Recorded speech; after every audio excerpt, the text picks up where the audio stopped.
Star టీవీని subscribe చేసుకోండి, like చేయండి, షేర్ చేయండి. స్టార్ టాక్స్ ఛానల్ చూస్తున్న ప్రేక్షకులందరికీ మా హృదయపూర్వక నమస్కారాలు. అలాగే ఈరోజు మన గెస్ట్ విశ్వాస్ సంస్థ హైదరాబాద్ ఇన్ఛార్జిగా ఉంటూ హ్రీంకార సంస్థ వ్యవస్థాపకురాలుగా ఉండి ఎన్నో వేల మందికి విష్ణు సహస్రాన్ని నేర్పించి అలాగే లలితా సహస్రాన్ని అర్థసహితంగా వివరిస్తూ వస్తున్నటువంటి డాక్టర్ గాయత్రి ఫణీంద్ర గారిని ఈరోజు మనం పరిచయం చేసుకుందాం. నమస్తే అండి. శ్రీమాత్రే నమః. మీరు అసలు ఈ లలితా సహస్రం విష్ణు సహస్రం అనేది ఎలా స్టార్ట్ చేశారు? ఫస్ట్ శారదా శారదాం భోజ వదనా వదనాంబుజే సర్వదా సర్వదాస్మాకం సన్నిధి సన్నిధిం క్రియాత్. లలితా సహస్రనామానికన్నా ముందర నేను ఆధ్యాత్మికంగా ఇందులోకి రావడానికి ప్రధాన కారణం చిన్నప్పటి నుంచి మా పుట్టింటిలో మా పెదనాన్నగారిది గాయత్రి పీఠం. మా నాన్నగారు కూడా ఆధ్యాత్మికంగా చాలా యాక్టివ్గా ఉంటూ ఉండేవారు.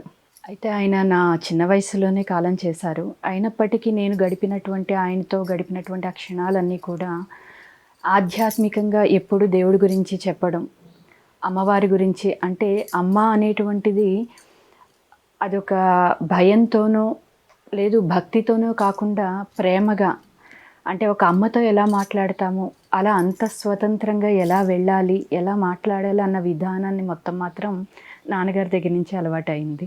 ఆ తర్వాత నా వివాహం కుదరడం, మా వారికి లలిత ఇష్టమని తెలిసి నేను అప్పటికి నిజానికి లలిత చదవడం నాకు రాదు, గాయత్రి చాలీసా ఇలా చదవడమే అలవాటు. అప్పుడు లలిత గురించి తెలుసుకోవడం, లలిత నేర్చుకోవడం జరిగింది. అయితే నేను నేర్చుకున్నాను అనడం కన్నా అమ్మవారు నేర్పించిందేమో. ఎందుకంటే అప్పుడు నేను మొదలుపెట్టింది ఇప్పటి వరకు నా జీవితంలో ప్రతిరోజు అదొక భాగం. ఎలా అంటే నిజానికి నేను ఏమైనా భోజనం చేయడమైనా ఏదో ఉపవాసం ఉన్నప్పుడు మర్చిపోతానేమో కానీ తప్పనిసరి పరిస్థితుల్లో తప్ప లలిత చదవని రోజు, అమ్మని తలుచుకొని రోజు లేదు.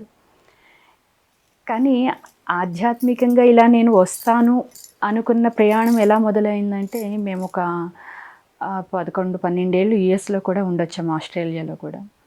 అప్పుడు వెళ్ళిన కొత్త పాప కూడా ఒక 1.5 ఏళ్ల పాప. అప్పుడు ఒక పెద్ద యాక్సిడెంట్ జరిగింది, చాలా పెద్దది. ఆల్మోస్ట్ 11 డేస్ నేను కోమాలో కూడా ఉన్నాను. కోమాలో ఉన్నప్పుడు ఒక 15 నిమిషాలు మా వారిని లోపలికి ఎలో చేసేవారు చూడ్డానికి. నాకేం జరిగిందో ఏమీ తెలీదు. కానీ ఆ క్షణం తను చెప్తారు, నేను తన చేతి మీద మొదటి రోజు చంద్రశేఖర అని రాశానంట.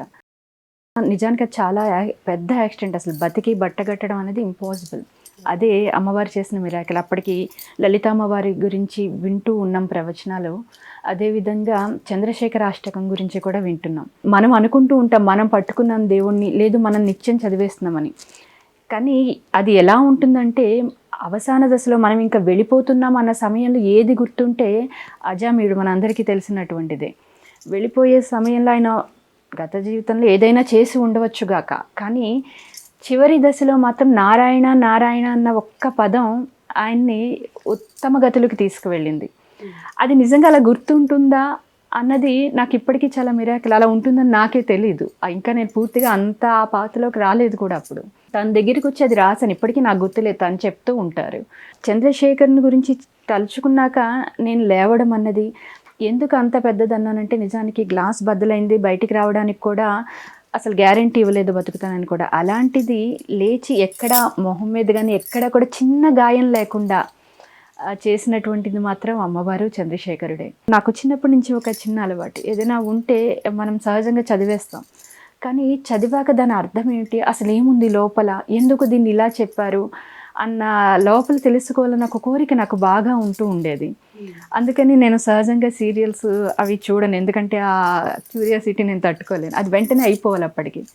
అలా లలిత సహస్రనామం గురించి అసలు ఇంతలా అమ్మవారు ఏంటి లోపల అన్న తెలుసుకోవాలన్న ప్రయత్నం ఒక్కడ చేసినప్పటికీ కూడా అనుకోకుండా ఆ తర్వాత మేము ఇండియా రావడం, విష్ణు సహస్రనామం అని అప్పుడు కరోనా ముందర జరుగుతుంది.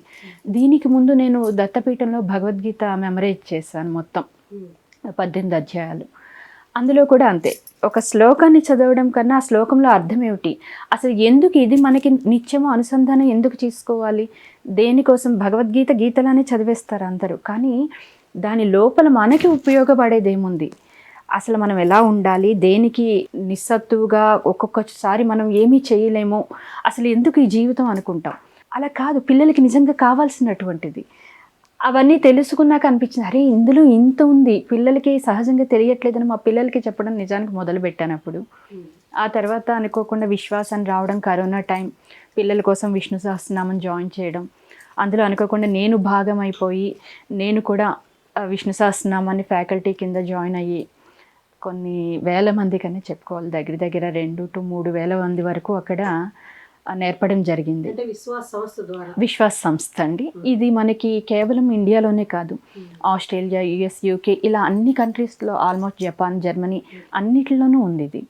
ఇందులో ప్రత్యేకించి మేము విష్ణు సహస్రనామం, దాని తర్వాత దాని అర్థం, దాని తర్వాత కాలేజ్తో కనెక్ట్ అయ్యింది. అందులో సి బ్యాచ్ అని చెప్పి మనం విష్ణు సహస్రనామం భగవద్గీతకి ఎలా అనుసంధానం, అలాగే మహాభారతానికి సాంస్క్రిట్ పరంగా ఉచ్చారణ, ఇవన్నీ కూడా అందులో చెప్తాం. అది చెప్తుండగా అందులో కొంతమంది అమ్మ మీరు ఇది చెప్తున్నారు అంటే, నాకు ఒక అలవాటు ఉంది, సహజంగా లలిత సహస్రనామం చదవడం అలవాటు ఉండడం వల్ల విష్ణు సహస్రనామం చెప్పినప్పటికీ కూడా వాళ్ళకి నేను మీనింగ్ చెప్పేటప్పుడు అమ్మవారిని ఎక్కువ తీసుకొచ్చేదాన్ని.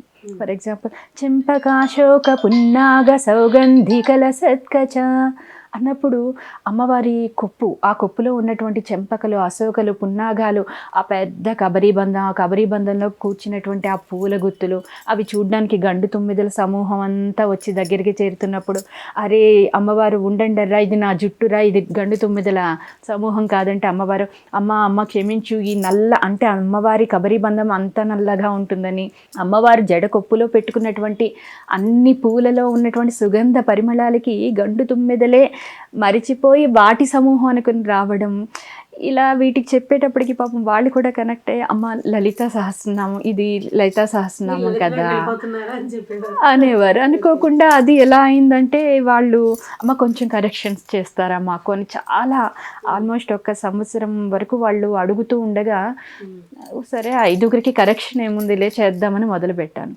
అయితే అమ్మవారు అక్కడితో ఆపలేదు. నువ్వు చెప్పేదేంటి, చెప్పించేదాన్ని నేనైనప్పుడు నువ్వు నేను చెప్పిస్తాను, నేనే చేస్తాను అనుకోవడం ఎంత సిల్లీగా ఉంటుందన్నది నాకు ప్రతి క్షణం కూడా తెలుస్తూ ఉంటుంది. అలా లలిత వాళ్ళకి కరెక్షన్ మొదలు పెట్టేటప్పటికి మనసు ఆగక వాళ్ళకి ఒక్కొక్కటి చెప్తూ దాంతో అర్థం మొదలు పెట్టడాన్ని అమ్మవారు చెప్పించింది, దీనికి ఇది ఇలా అని. అసలు అరే ఇంత లోపలికి ఉంది. ఇందులో ప్రత్యేకించి చెప్పుకోవాల్సింది, ఏదైనా మొదలు పెట్టాలి అని సంకల్పం చేసుకున్నప్పుడు అమ్మవారు నాకు తెలియకుండానే ఎవరో ఒకరి చేత నాకు ఆ పుస్తకాన్ని అందజేస్తూ ఉండేది. అలాగే లలితా సహస్రనామం వాళ్ళకి ఉచ్చారణ వరకు చూద్దాం అనుకున్నప్పుడు ఎవరో తెలిసిన వాళ్ళు ఒక పుస్తకం తీసుకొచ్చి ఇచ్చారు. అది చూసి ఇంకా ఇందులో ఏముంది అని లలితోపాఖ్యానం పుస్తకం అది, అందులో చూడడం మొదలుపెట్టాం. అలా ఆ 5గురు ఇప్పటికీ 5,000 మంది అయ్యారు. నిజానికి కూడా చెప్పారు కదా. చెప్పానండి. అందులోనే మనకి ప్రత్యేకించి ఇది చెప్తూ ఉండగా లలితా సహస్రనామంలో చాలామంది వారి అంటే కాస్త దగ్గర అయ్యేటప్పటికి వారికి కూడా ఒక ఇది, అమ్మ పలానా కష్టం ఉంది, ఆర్థికంగా ఇలా ఉంది, దీనికి ఏం చదవమంటారు, పలానా పిల్లలకి ఏం చదవమంటారు, ఇలా. అంటే మనము ఎప్పుడూ కూడా ఎలా ఉంటుందంటే జీవితం నాది నాది నాది, ఈ నా దగ్గర మనం ఆగిపోతూ ఉంటాం. ఫర్ ఎగ్జాంపుల్, నా దగ్గర ₹1 ఉంటే ఆ రూపాయి తీసుకువెళ్ళి అది నాది నాది అంటాం. అదే పాల ప్యాకెట్ దగ్గర తీసుకున్నప్పుడు అది పాలవాడికి చెందిపోతుంది. అక్కడి నుంచి ఆ రూపాయిని అతను నాది నాది అంటాడు. ఆ పాల ప్యాకెట్ని తీసుకొచ్చి ఇప్పుడు నేను నాది నాది అంటాను, దాన్నే నేను కాఫీ ఇస్తాను, అది ఇది అంటాం. అలాగే మనకి ఒక అద్దింట్లో ఉంటాం, నాది నాది అంటాం. ఏదైనా మార్పు చెంది ఇంకొంచెం పెద్ద ఇంటికి వెళ్ళినా అక్కడి నుంచి కదిలినా ఇది నా ఇల్లే కదా అని ప్రతిరోజు వచ్చి మనం అక్కడ కూర్చోము. చూసి ఇక్కడ ఉండేవాళ్ళమని అనుకుంటాం, కొన్ని రోజులకి అది కూడా అలా చూసి వెళ్ళిపోతుంటాం. కానీ ఈ జీవి దేహం దహ్యమానం అంటాం, ఈ శరీరము శాశ్వతం కాదు. దీన్ని మనం ఇలాగే అనుకుంటాం, నాది నాది నాది అని. ఈ నా అహంకారం ఎంతవరకు ఉంటుందంటే, ఇది అహంకారం, మమకారం, ఏదైనా పాసము, వీటన్నిటితోనూ ముడిపడి ఉంటుంది. కానీ ఇది కూడా వదిలేయాలి. ఈ దేహం కూడా ఆత్మ శాశ్వతం, దీన్ని వదిలేసి మళ్ళీ వేరొక దేహాన్ని చూసుకుని మన కర్మ ఫలితాలను బట్టి వెళ్ళాలి. అయితే ఇందులో వచ్చిన పెద్ద అల్లరి ఎక్కడ ఉంటుందంటే ధనం. ఇది ప్రధాన పాత్రను పోషిస్తుంది నాకు తెలిసినంత వరకు. ఎందుకంటే 1 అది లేదని బాధ, 2 అది వచ్చాక మరొక బాధ, ఇంతకన్నా ఎక్కువ కావాలి, లేకపోతే దీన్ని దాచుకునే ప్రయత్నం, లేదు దీన్ని చూపెట్టేటువంటి ప్రయత్నం, వీటిలోనే చాలా అల్లర్లు ఉంటాయి. ఒక్కొక్కటి పూర్వజన్మ అదృష్టం, అది సంచిత పాపకర్మ, ప్రారబ్ధ కర్మలు, దాన్ని బట్టి ఈ ధనం అన్నది వస్తుంది. నిజానికి సంపత్కరీదేవి అని చెప్పి లలిత సహస్రనామంలో కూడా అమ్మవారు అంకుశం పట్టుకుని ఉంటారు. ఈ సంపదల్లో ఉన్నప్పుడు మిగతా వాటిని ఎలా అదుపులో పెట్టాలని ఆవిడ అధినేత్రి. మళ్ళీ అక్కడికి వెళ్తే అయితే ఇక్కడ ఈ ధనాన్ని మనం ఎలా ఉపయోగించాలి, రెండు, ఈ ధనం వల్ల నిజానికి ఎంత ఉంటుందంటే అందరూ నావారు అవుతారు, నావారు కూడా శత్రువులు అవుతారు. కాబట్టి ఇటువంటి ధనాన్ని మనం ఈ చెయ్యి తీసి ఇలా పెట్టడం రానప్పుడు ఎన్నో కోట్ల జన్మలు మళ్ళీ ఎత్తాలి, మనం సిద్ధం పడాలి. అవి తిరియక్కులుగా కావచ్చు, ఎలా అయినా జీవుడుగా అథవ పాతాళానికి వెళ్ళొచ్చు, ఉత్తమ గతులకి వెళ్ళొచ్చు. ఇలా పెట్టగలిగితే ఉత్తమ గతులకి వెళ్తారు, ఇలా పెట్టలేకపోతే అధోగతులు వెళ్తారు. ఎందుకు ఇది అంటే నిజానికి కనకధార స్తోత్రానికి అనుసంధానం అయ్యి ఉంది. మనం అసలు ఈ రోజు కనకధార గురించే మాట్లాడుకోవాలనుకున్నాము. కనకధార గురించి అసలు ఆవిర్భావం, దాని వివరాలన్నీ కూడా మాకు సవివరంగా చెప్పండి. నిజానికి లలితా సహస్రనామంలో నేను చెప్పేటప్పుడు, అమ్మవారు చెప్పించేటప్పుడు మనకి అనుకోకుండా ఒకరోజు ఒక చిన్న విచిత్రం మీకు చెప్తాను. నేను ఆ రోజు అమ్మవారి అనుగ్రహంతో దుర్గా ఆపదుద్ధారక స్తోత్రం చెప్దామని చెప్పి అందరికీ చెప్పేసాం. క్లాస్లో అందరూ వచ్చారు, దగ్గర దగ్గర 1000 మంది క్లాస్కి సిద్ధమై కూర్చున్నారు. నా ప్రమేయం లేకుండా, నాకు తెలియకుండా అర్ధనారీశ్వర స్తోత్రం మొదలుపెట్టి చెప్పేసేసింది అమ్మవారు అక్కడ. అది అమ్మవారు చెప్పించేసింది, అంతా అయిపోయింది. క్లాస్ తర్వాత లాస్ట్లో కోఆర్డినేటర్, గురూజీ మీరు ఈరోజు ఇది చెప్తాను అనలేదు, వేరొకటి చెప్తానన్నారు. అరే అవునా, మరి ఆపలేకపోయారా మధ్యలో అంటే, మీరు కంటిన్యూ చేస్తున్నారు, ఆ ఫ్లోని ఆపడం ఎందుకని అన్నారు. అయిపోయింది. ఇలా జరిగిన ఒక 2 వారాలు 3 వారాల తర్వాత ఒక కాల్ వచ్చింది నాకు. గురూజీ మీరు ఆ రోజు చెప్పినటువంటి అర్ధనారీశ్వర స్తోత్రం మా స్నేహితులు ఒక ఆవిడికి నేను చెప్పాను, వాళ్ళు కొంచెం భార్యాభర్తల మధ్య ఏదో ఇది ఉంటే చెప్పగానే వారిద్దరి మధ్య ఎన్ని రోజుల నుంచో ఉన్నది, ఈ 3 వారాలు ఆవిడ నిత్యం చదవడం వల్ల ఆ సమస్య తీరిపోయింది. వాళ్ళు ఇప్పుడు చాలా సంతోషంగా ఉన్నారట. రాత్రి 11ంటికి ఆవిడ కాల్ చేసి నాకు చెప్పింది.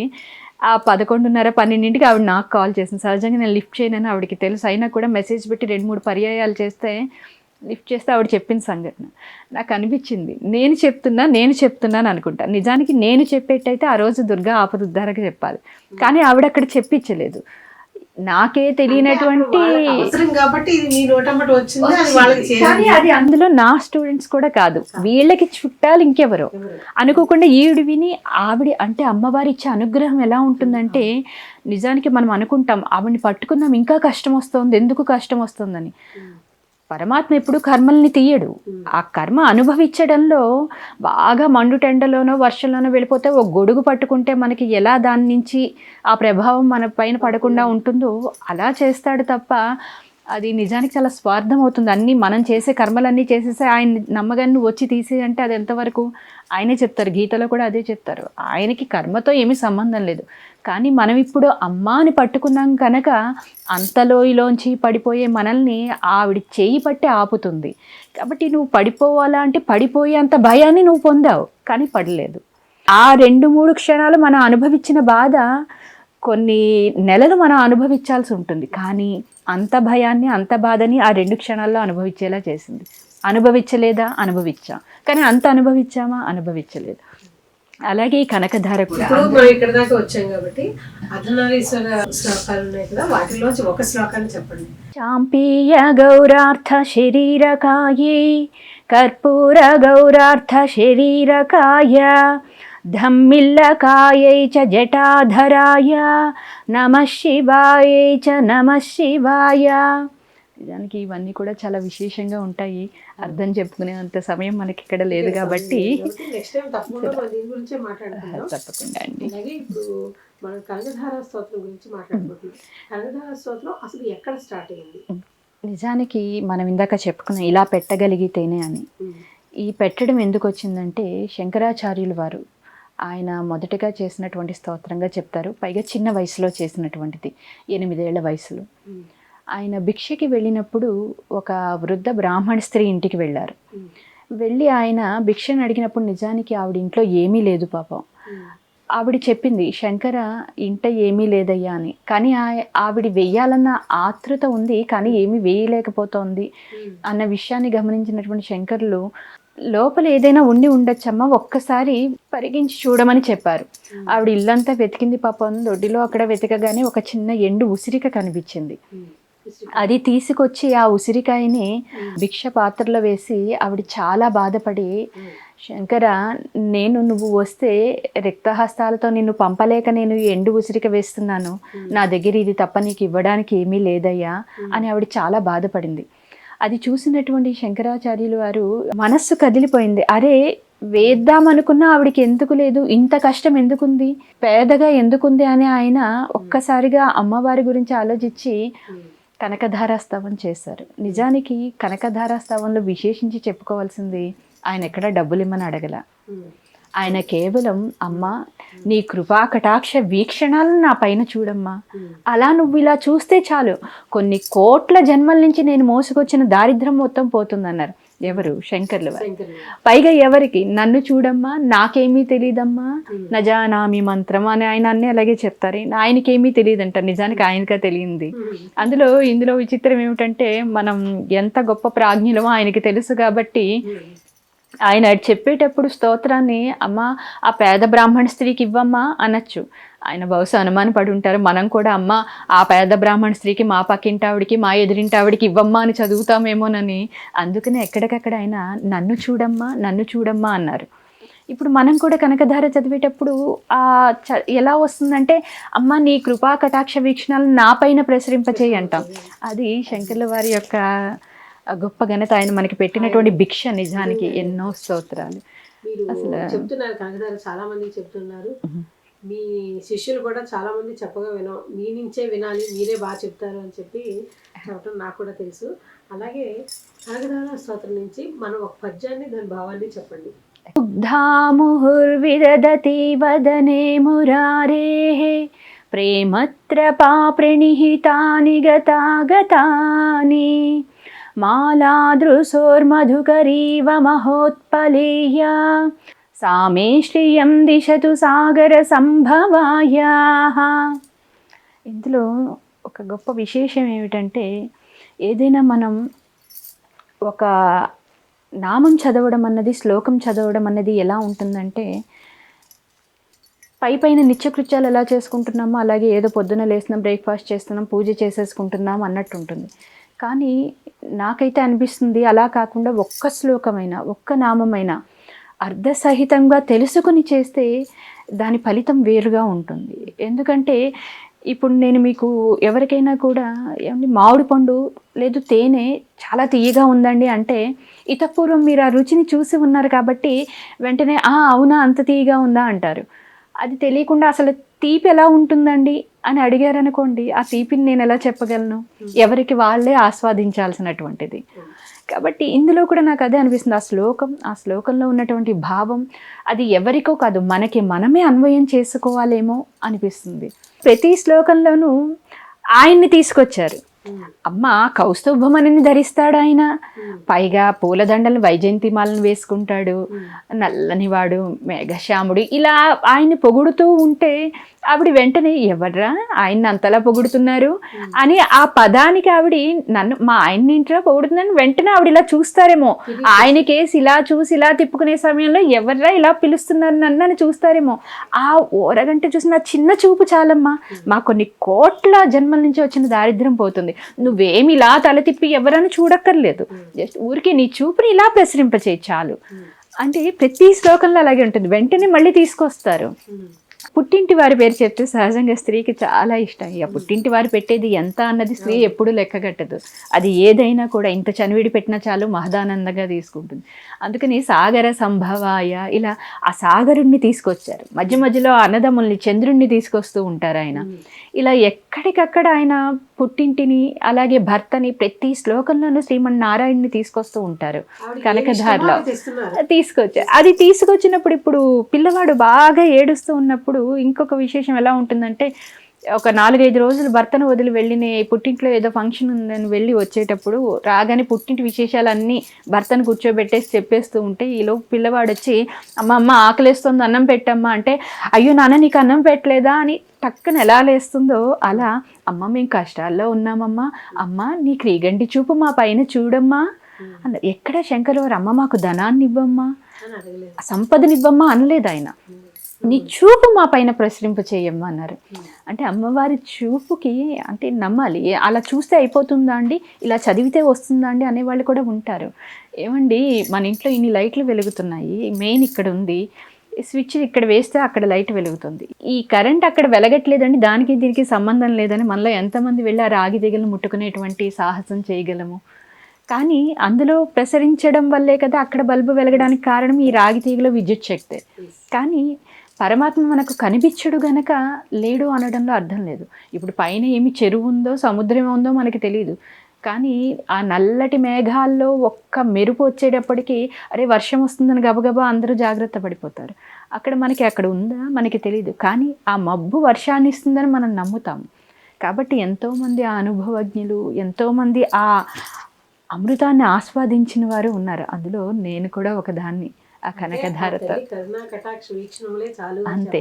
నిజానికి అందులో కూడా మనం అనుకుంటాం ధనమే సంపద, ఆ సంపద వచ్చేస్తుంది కనకధార అని. నన్ను అడిగితే సంపద అని అది ఖచ్చితంగా వస్తుంది ధనం. ఎందుకంటే శంకర్ల వారిని అమ్మవారు రాగానే శంకర ఏం చూసి ఇవ్వమంటావు, గత జన్మలో ఇలా పెట్టిన చేయి కాదు ఆ బ్రాహ్మణ స్త్రీది, ఏం చూసి ఇవ్వనయ్యా అని అడిగింది అమ్మవారు. అది వారిద్దరి మధ్య జరిగింది, ఆ బ్రాహ్మణ స్త్రీకి తెలియదు. ఆయన అన్నారు, అమ్మ ఏం చూసి ఇవ్వడం ఏంటి, నా భిక్షలో ఈ ఎండు ఉసిరికి వేసిందిగా, ఇది ఒక్కటి అడ్డు పెట్టుకోమ్మా చాలు అన్నారు.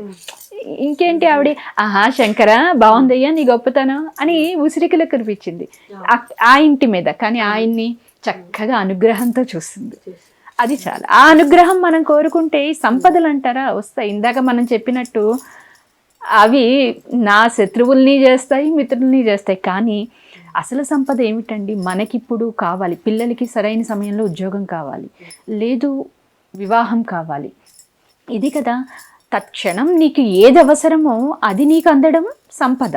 అవి విభూతులు, అది ఐశ్వర్యం, అది ఇవ్వగలిగినటువంటిది కనకధార స్తోత్రం. అసలు కనకధార స్తోత్రాన్ని ఎవరు చేయాలి, ఎప్పుడు చేయాలి, ఇలాంటి ప్రశ్నలు చాలా మందిలో ఉన్నాయి. ఫలానా వాళ్లే చెయ్యాలి అని అయితే ఎక్కడా లేదండి. ఇందాక మనం చెప్పుకున్నట్టు సంపద, ఐశ్వర్యం. ఐశ్వర్యం అంటే కేవలం ధనం మాత్రమే కాదు, ఏది మనకి కావాలన్నా కూడా, ఏ కోరిక, అసలు కోరిక కోరకుండా చేయడం ఇంకా విశేషం. కాకపోతే సహజంగా అందరూ ఏదో ఒక దాన్ని అడుగుతూనే ఉంటాం దేవుడి దగ్గర. కాబట్టి ఏది కోరుకుని చేసుకున్నా కూడా కనకధార స్తోత్ర ఫలితాన్ని వాళ్ళు పొందగలరు. కానీ ఒకటి, ఏది చేసినా కూడా మనస్సు అక్కడ పెట్టగలగాలి. మనస్సు పెట్టడం అంటే మనం చదివి వచ్చేయడం కాదు. నా దృష్టిలో ఒక్క శ్లోకం చదివినా కూడా ఉంది. అమ్మ మనకి పసిపిల్లవాడు ఏడుస్తుంటే, వాడు ఎవరు వచ్చి తిట్టినా, ఎవరు కేకలు వేసినా వెళ్ళి అమ్మ కూర్చుంటే టక్కన వాడి తలను తీసుకెళ్ళి ఒళ్ళో పెట్టుకుని వాడు అది భద్రతా స్థానం, నన్ను ఇంకెవరు వెనకాల నుంచి ఏం చేయలేరు అనుకుంటాడు. వెనక నుంచి లాగి కొట్టచ్చు, కానీ వాడి అమ్మ వాడిని రక్షిస్తుందని. మన పూజా గదిలో ఉన్నటువంటి మన అమ్మా నాన్నలు మనని రక్షిస్తారు అన్న నమ్మకం మనకు ఉండాలి. రెండు, ప్రతిరోజు వెళ్ళి మనం అమ్మవారితో చెప్పడం అంటే, పిల్లవాడు కూడా, మన పిల్లలు కూడా వచ్చి అమ్మ వాడు కొట్టాడు వీడు కొట్టాడు అని రోజు చెప్తే మనమే విసుక్కుంటాం, ఉండరా ఎప్పుడు ఏదో ఒకటి చెప్తామని. మరి అమ్మవారికి కూడా అటువంటి విసుగు తేకుండా, అమ్మ నన్ను నేను అదుపులో పెట్టుకోలేకపోతున్నాను, నోరు మాట జారిపోతుంది, కోపము తమాయించుకోలేకపోతున్నాను అని ప్రతిరోజు చెప్పుకుంటే, మనకి శ్రీకాళహస్తీశ్వర శతకంలో చెప్తారు, రోసీరో ఇది కామిని జనుల అన్నట్టు, ఎన్ని చేసినా రోజు తింటున్న తిండే, రోజు చూస్తున్నటువంటి సంసారం, పొద్దున్న లేస్తాం, వంట చేసుకుంటాం, పిల్లల్ని పెంచుతాం, ఇవన్నీ. కానీ ఈశ్వర ఎక్కడైనా మినహాయింపు ఉందంటే నీ పూజ దగ్గర. ఎందుకంటే ఈరోజు ఒక 50 నిమిషాలు చేయాల్సిన పూజ లఘువుగా శ్రీరామ రామ రామేతి రమే రామే మనోరమే అని చక్కగా కుతించేస్తాం. కానీ భోజనం దగ్గరికి వచ్చాక అయ్యో పప్పు లేదా, అయ్యో కూర లేదా, కొంచెం పచ్చడి ఎంతలో చేస్తావు, ఇక్కడ తింటూనే అక్కడ కావాల్సిన పచ్చళ్ళు చేసేసుకుంటాం. కానీ దేవుడి దగ్గర మినహాయింపుకి వస్తాం. ఆ మినహాయింపు అక్కడ ఉండకూడదు. అలా ఉండకుండా మనం అక్కడ పెట్టగలిగితే ఫలితం కూడా శీఘ్రంగా వెంటనే వస్తుంది. కాబట్టి వాళ్ళు చదవాలి, వీళ్ళు చదవకూడదు, ఏమీ లేదండి. అందులో ప్రత్యేకించి కొన్ని శ్లోకాలు పెళ్లి కావాల్సిన పిల్లలకి వెంటనే పెళ్ళి అవ్వడానికని కూడా దాని భాష్యం చెప్పేటప్పుడు రాశారు, కొంతమంది చెప్పారు దానికి అర్థాన్ని. అలా కూడా అన్నీ ఉన్నాయి. అవునండి, ఏ కోరికైనా తీరుతుంది అంతే, ఏదైనా కూడా. మీరు హ్రీంకార సంస్థని నిర్మించారో లేకపోతే మీరు అనుకున్నారో దాని ద్వారా మీరు సేవలు చేస్తున్నారు. అవునండి. అసలు హ్రీంకార ఏంటండి? హ్రీంకార అనేటువంటిది ప్రధానంగా లలితా సహస్రనామం చెప్పాలి అనుకున్నప్పుడు అమ్మవారు పెట్టినటువంటి పేరే అది. ఎందుకు ఈ మాట చెప్తున్నానంటే, మేము అసలు ఏదైనా పేరు పెడదాం, నిత్య స్తోత్రాలు ఇలా వెతుకుతున్నప్పుడు పదే పదే మా దగ్గరికి వచ్చినటువంటి పేరు హ్రీంకార. మాకు సంబంధం లేకుండానే ఫోన్లోంచి కూడా మెసేజ్ రావడం, ల్యాప్టాప్లోంచి కూడా ఓపెన్ చేయగానే ఆ పేరుతో రావడం, ఇలాంటివన్నీ కూడా జరిగాయి. కాబట్టి అది అమ్మవారే. ఎందుకంటే ఇలాంటివి మా జీవితంలో చాలానే అనుభవాలు ఉన్నాయి. అందుకని ప్రత్యేకించి హ్రీంకార అనేటువంటిది భువనేశ్వరీ దేవి బీజాక్షరంగా చెప్తాం.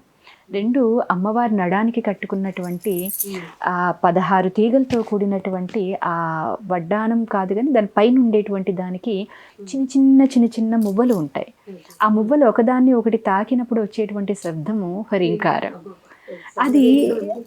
అది పేరు పెట్టిన తర్వాత అసలు ఏమిటి అని తెలుసుకోవాలనుకున్నప్పుడు ఎంత గొప్ప వైభవాన్ని ఇచ్చావమ్మా అని అనిపించింది. నిజానికి ఇది పీఠాధిపతుల వరకు కూడా వెళ్ళొచ్చినటువంటి పుస్తకము లలిత గాని కనకధార గాని. స్తోత్రం గురించి ఒక పుస్తకాన్ని ప్రింట్ చేసి ఆ పుస్తకాన్ని మీరు చెప్పేవన్నీ కూడా ఈ పుస్తకంలో ఉన్నాయి కదా? అవునండి. 21 శ్లోకాలు ఉన్నాయి కదా? అంతేనండి.